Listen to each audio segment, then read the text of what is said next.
तो बच्चों हम पढ़ेंगे हम शिक्षा के क्षेत्र में केंद्र सरकार की भूमिका। अब देखिए राष्ट्रीय शिक्षा नीति में प्राथमिक शिक्षा संबंधी कुछ निर्देश दिए गए हैं। जैसे प्रारंभिक शिक्षा की नई दिशा में दो बातों पर विशेष बल दिया गया। एक तो 14 वर्ष की अवस्था तक सभी बच्चों को विद्यालय में भर्ती कर उनका विद्यालय में टिका रहना जरूरी है, और दूसरी चीज शिक्षा की गुणवत्ता में काफी सुधार, जो इन चीजों पर बहुत ही जोर। तो बच्चों शिक्षा के क्षेत्र में केंद्र सरकार की भूमिका, यानी राष्ट्रीय शिक्षा नीति में प्राथमिक शिक्षा संबंधी निर्देश दिए गए हैं। प्रारंभिक शिक्षा की नई दिशा में दो बातों पर विशेष बल दिया जाएगा। एक तो 14 वर्ष की अवस्था तक सभी सारे जो बच्चे हैं उनको विद्यालय में भर्ती करना और विद्यालय में उनका टिका रहना, यानी वो विद्यालय छोड़ के ना जाए, उस पर पूरा ध्यान दिया जाएगा। और दूसरी चीज शिक्षा की गुणवत्ता में सुधार, यानी गुणात्मक जो शिक्षा है बच्चों को और अधिक विकसित करें, उनको ज्ञान को और अधिक प्रभावी ढंग से विकसित किस प्रकार करें, उसमें भी काफी सुधार किया जाएगा।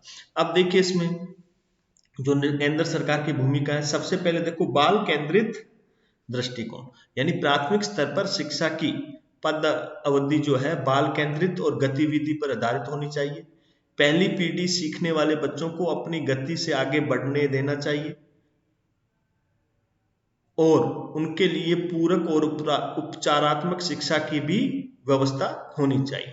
यानी प्राथमिक स्तर पर बच्चों को किसी भी कक्षा में हम फेल नहीं करने की प्रथा जो जारी रखी जाएगी, और बच्चों का मूल्यांकन वर्ष भर में फैला दिया जाएगा। मूल्यांकन वर्ष भर होगा और शिक्षा की व्यवस्था में शारीरिक दंड को तो पूर्ण रूप से क्या कर दिया गया, हटा दिया गया है। और विद्यालय के समय और छुट्टियों का निर्णय भी बच्चों की सुविधा को देखते ही किया जाएगा। यानी बाल केंद्रित दृष्टिकोण क्या है कि बच्चों की सारी व्यवस्था, क्या बच्चा पढ़ना चाहता है, कैसे पढ़ना चाहता है, वो विद्यालय में फेल नहीं होगा प्राथमिक स्तर पर, और उसकी शारीरिक दंड की व्यवस्था जो वो भी शिक्षा व्यवस्था के अंतर्गत खत्म कर दी गई है। और विद्यालय का जो समय है वो बच्चों की सुविधा के अनुसार होगा। छुट्टियां कब देनी है, किस प्रकार देनी है, वो बच्चों की सुविधा के अनुसार होगा। अब आगे देखिए विद्यालय में सुविधाएं। अब प्राथमिक विद्यालयों में आवश्यक सुविधाओं की व्यवस्था की जाएगी।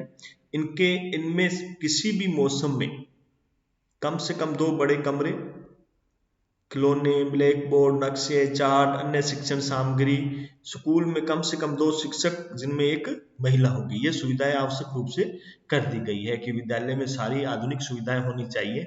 जो कमरे होनी चाहिए, चाहे गर्मी है सर्दी, इसके अलावा 2 अध्यापक और 1 महिला अध्यापक का होना जरूरी है। और बच्चों के पढ़ने के लिए और खेलने के लिए खिलौने, ब्लैक बोर्ड, ये सारी सुविधा होनी चाहिए। उसके बाद है अनौपचारिक शिक्षा। ऐसे बच्चे जो बीच में स्कूल छोड़ गए, या जो ऐसे स्थान पर रहते हैं जहाँ स्कूल नहीं है, या जो काम में लगे रहते हैं, और वह लड़कियां जो दिन में स्कूल नहीं जा सकती, इनके लिए एक विशाल और व्यवस्थित अनौपचारिक शिक्षा कार्यक्रम चलाया जाएगा। यानी केंद्र सरकार की ये विभिन्न प्रकार की ये सूचना है, जो सुविधाएं दी गई है कि बाल केंद्रित दृष्टिकोण पढ़ा हमने, विद्यालय में सुविधाएं पढ़ी, और अनौपचारिक शिक्षा के बारे में हमने पढ़ा। अब देखिए मानव संसाधन विकास मंत्रालय यानी MHRD, मानव संसाधन विकास मंत्रालय का सार शिक्षा से है, जो देश के सामाजिक आर्थिक ताने बाने में संतुलन के लिए महत्वपूर्ण भूमिका निभाता है। हालांकि भारत के नागरिक इसके अत्यंत बहुमूल्य संसाधन है, इसलिए नागरिकों के समय विकास की जरूरत है, और जिस शिक्षा में सुदृढ़ आधार बनाकर प्राप्त किया जा सकता है। इस मिशन के अनुसार मानव संसाधन विकास मंत्रालय यानी MHRD मंत्रालय का सर्जन भारत सरकार द्वारा नियम 1961 के 174वें संशोधन के माध्यम से 26 सितंबर 1985 को किया गया था। इसका नाम क्या नामकरण किया गया था, मानव संसाधन विकास मंत्रालय, भारत सरकार के द्वारा 26 सितंबर 1985 को, और जो 2 भागों में कार्य करता है। अब इसको वर्तमान में फिर इसको शिक्षा मंत्रालय नाम दे दिया गया है। अब ये मंत्रालय जो शिक्षा मंत्रालय नाम दे दिया गया है। अब देखिए इसको 2 भागों के रूप में काम करता है। एक तो स्कूल शिक्षा का साक्षरता विभाग, दूसरा उच्चतर शिक्षा विभाग। स्कूल शिक्षा और साक्षरता विभाग देश में स्कूल शिक्षा व साक्षरता के विकास के लिए उत्तरदायी है तथा उच्चतर शिक्षा विभाग संयुक्त राज्य अमेरिका व चीन के बाद दुनिया की सबसे बड़ी शिक्षण प्रणाली की देखरेख करता है। अब देखिए कि अमेरिका और चीन के बाद एक भारतीय है जिसमें स्कूल शिक्षा का जो साक्षरता विभाग दुनिया की सबसे बड़ी उच्च शिक्षा स्तर की व्यवस्था करता है। स्कूल शिक्षा और साक्षरता विभाग का लक्ष्य क्या है? शिक्षा का सार्वभौमिकरण, यानी सभी को शिक्षा प्राप्त हो एवं युवाओं में बेहतर नागरिक तैयार करना। इसके लिए नियमित रूप से विभिन्न नई योजनाएं प्रारंभ की जाती है। शिक्षा का सार्वभौमिकरण मतलब सभी के लिए विद्यालय शिक्षा का होना जरूरी है। दूसरी तरफ उच्चतर शिक्षा विभाग देश की उच्चतर शिक्षा एवं अनुसंधान में विश्व स्तरीय अवसर पैदा करने के कार्य में लगा हुआ है ताकि अंतर्राष्ट्रीय मंच पर भारतीय विद्यार्थी पीछे न रहे। इस परियोजनार्थ सरकार ने भारतीय विद्यार्थियों की वैश्विक मतों का लाभ प्रदान करने के लिए कई संयुक्त उपक्रम प्रारंभ किए हैं और समझौता विज्ञापनों पर हस्ताक्षर भी किए हैं। यानी विद्यालय स्तर पर कई देशों के साथ विश्व स्तर पर कई ऐसे समझौते किए हैं जिसमें शिक्षा के क्षेत्र में हम सुधार ला सके। अब देखिए बच्चों, इसमें अब इसके हैं उद्देश्य। अब उनके उद्देश्यों के बारे में हम पढ़ेंगे। अब इसके उद्देश्य है, मंत्रालय के उद्देश्य निम्नलिखित हैं। मुख्य उद्देश्य देखिए, राष्ट्रीय शिक्षा नीति बनाना और उसका कार्यान्वयन सुनिश्चित करना। संपूर्ण देश जिसमें ऐसे क्षेत्र शामिल हो जहाँ शिक्षा तक लोगों की पहुंच आसान नहीं है में शैक्षिक संस्थाओं की पहुंच में विस्तार और गुणवत्ता में सुधार करने सहित सुनियोजित विकास करना। निर्धनों, महिलाओं और अल्पसंख्यकों जैसे वंचित समूह की ओर विशेष ध्यान देना। समाज के वंचित वर्गों के पात्र छात्रों को छात्रवृत्ति, ऋण, सब्सिडी आदि के रूप में वित्तीय सहायता प्रदान करना। इसके अलावा शिक्षा के क्षेत्र में अंतर्राष्ट्रीय सहयोग को प्रोत्साहित करना जिसमें यूनेस्को तथा विदेशी सरकारों के साथ साथ विश्वविद्यालय के साथ मिलकर कार्य करना शामिल है ताकि देश में शैक्षिक अवसरों में वृद्धि हो सके। ये शिक्षा मंत्रालय जो हमारा है इसके ये मुख्य रूप से कार्य है। अब इसकी कुछ प्रमुख योजनाएं देखिए, प्रमुख कार्यक्रम और योजनाएं। पहले नंबर पे देखिए प्रारंभिक शिक्षा। प्रारंभिक शिक्षा के अंतर्गत RT 2009 का क्रियान्वयन कैसे किया जाएगा? सर्व शिक्षा अभियान है, महिला समासाख्या योजना है, मिड डे मील योजना है और पांचवा पॉइंट हमारा है शिक्षक शिक्षा। छठा पॉइंट हमारा है मदरसों में गुणवत्तापूर्ण शिक्षा प्रदान करने हेतु योजना। सातवां अल्पसंख्यक संस्थाओं में भौतिक संसाधनों का सुदृढ़ीकरण। अब दूसरे जो हमारा पॉइंट है वो माध्यमिक शिक्षा के लिए देखिए, माध्यमिक शिक्षा यानी रमसा, राष्ट्रीय माध्यमिक शिक्षा अभियान चलाना, मॉडल स्कूल योजना, माध्यमिक स्तर पर बालिका छात्रावास योजना, वंचित वर्ग के बालकों की शिक्षा, विद्यालय में सूचना एवं संचार प्रौद्योगिकी शिक्षा, national means cum merit scholarship scheme. तो ये माध्यमिक शिक्षा है इस पर ये व्यवस्था की गई है। इन व्यवस्थाओं में मुख्य रूप से ये काम किए जाते हैं। तीसरा काम देखिए प्रौढ़ शिक्षा। अब प्रौढ़ शिक्षा में मुख्य रूप से दो ही बिंदु है मुख्य। साक्षर भारत राष्ट्रीय साक्षरता अभियान का नया स्वरूप जिसमें बुनियादी, व्यावसायिक और स्वरोजगार यानी स्वावलंबी शिक्षा कार्यक्रम शामिल है। और दूसरे में देखिए प्रौढ़ शिक्षा एवं कौशल विकास हेतु समय सेवी अभिकरण के सहायतार्थ योजना। तो इन योजनाओं के माध्यम से काम किया गया है। माध्यमिक शिक्षा, प्रौढ़ शिक्षा, पहले प्राथमिक शिक्षा के बारे में भी हमने पढ़ा। तो ये मुख्य रूप से ये काम किया गया है। अब देखिए हम पढ़ेंगे राष्ट्रीय शैक्षिक संस्थाएं। राष्ट्रीय शैक्षिक योजना एवं प्रशासन विश्वविद्यालय यानी national university of educational planning and administration यानी न्यूपा जो है उसके बारे में हम पढ़ेंगे। यानी शैक्षिक आयोजन एवं प्रशासन के क्षेत्र में अनुशासन को समर्पित एक संस्था के लिए 1962 में भारत ने यूनेस्को के साथ Asian regional centre for educational planner and administrators को स्थापित किया। बाद में इसका नाम Asian institute of educational planning and administration के नाम से जाना गया। और उसके बाद भारत सरकार ने शिक्षा आयोग की सिफारिश पर इस संस्था को अपने हाथ में ले लिया और इसका नाम रखा national staff college for educational planner and एडमिनिस्ट्रेट्स।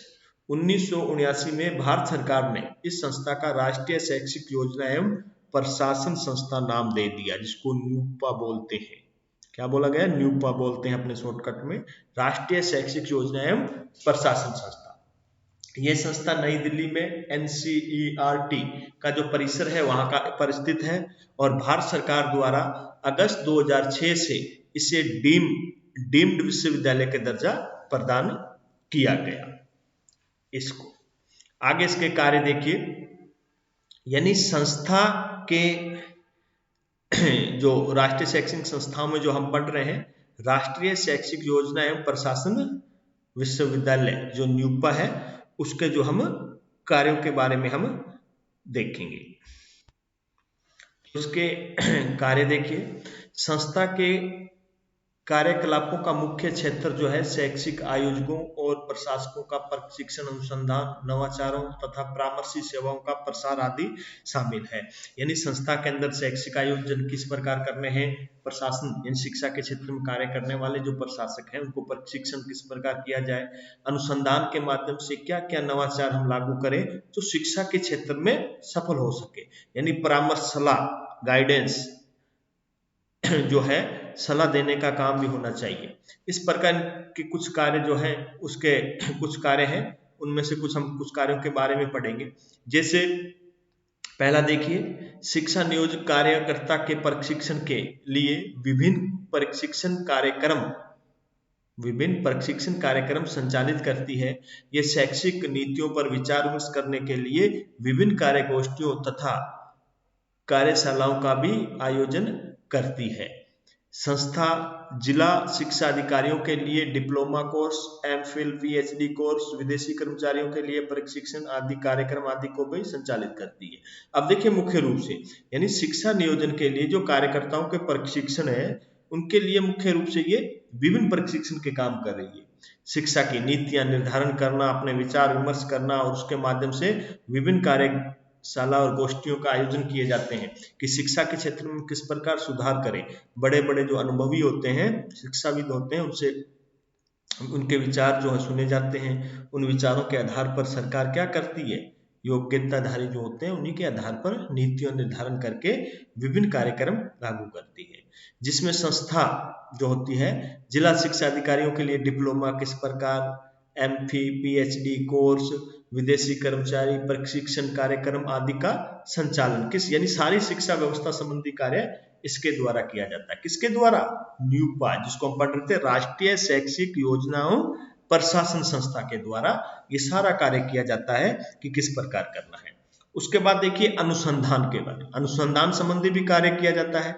ये संस्था अनुसंधान के क्षेत्र में शैक्षिक आयोजना एवं प्रशासन के विभिन्न पक्षों में अनुसंधान का निष्पादन करती है और विभिन्न अनुसंधान अकादमियों को आर्थिक सहयोग देती है, समय समय पर उनका समर्थन करती है और विभिन्न प्रकार के काम उनके द्वारा किए जाते हैं। तो बच्चों, हमने राष्ट्रीय शैक्षिक योजना प्रशासन जो विश्वविद्यालय उनके बारे में पढ़ा कि न्यूपा क्या थी, शैक्षिक योजना में इसकी क्या भूमिका रही। इसके अलावा हमने HRD मंत्रालय, MHRD मंत्रालय यानी जो मानव संसाधन विकास मंत्रालय, जिसको अब शिक्षा मंत्रालय बना दिया, उसके बारे में पढ़ा। माध्यमिक शिक्षा, प्रौढ़ शिक्षा जो है और उच्च शिक्षा स्तर के बारे में यानी समुदाय की भूमिका, उसके विकास के क्षेत्र में हमने पढ़ा। तो इस प्रकार ये शिक्षा के क्षेत्र में यानी केंद्र सरकार की जो भूमिका बहुत ही महत्वपूर्ण है। जैसे आपको बताया कि UGC जो थी उसकी भूमिका केंद्र सरकार के विभिन्न संस्थाएं हैं इनके नियंत्रण में, उनके माध्यम से कार्य संचालन हो रहा है। NCERT के बारे में आपको बताया। इसके अलावा जितने भी कार्यक्रम हैं, मिड डे मील कार्यक्रम है, दोपहर का भोजन, RTI 2009 किस प्रकार लागू करना है, कैसे करना है, तो ये सारी योजनाओं में केंद्र सरकार की बहुत बड़ी भूमिका होती है। तो बच्चों, आज हम ये इतना ही पढ़ेंगे। कल इसके बारे में जो कल जो हम पढ़ेंगे कि जो राष्ट्रीय